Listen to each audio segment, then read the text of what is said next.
ikakuaje? Tuendelee sasa na story. Ikakuaje after hapo? Mmeshakutana hiyo siku ya kwanza ukarudi nyumbani, ndio? Yeah. Okay.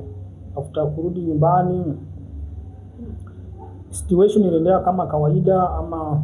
Yeah, iliendelea tu kawaida. Every evening lazima tukutane tuongee 1 2 3. Hivyo. Ikaenda 1 month and a half ndio niliona like let me just give him a chance nianze upya sasa na mtu mwingine. Ndio nikamwambia yes I do.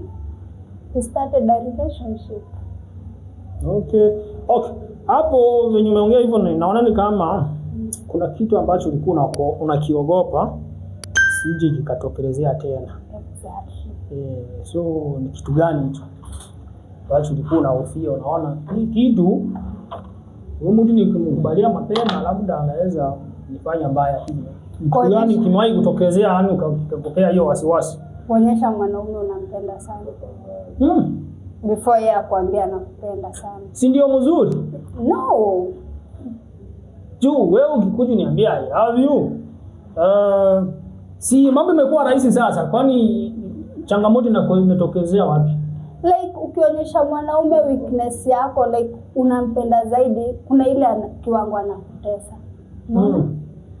That's why. Anaona huyu hata nikifanya hivi hakuna mara naenda. Nitafuta. Okay. Na kama mtu mpenda. Unajua kuna ule mtu naona huyu hakuna mwingine kama huyu, si chance sitaki kupoteza. Inakuwa si vizuri jieleze.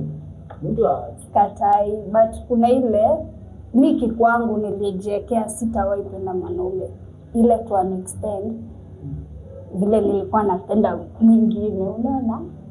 That's why nilicheke time kwanza nimpime.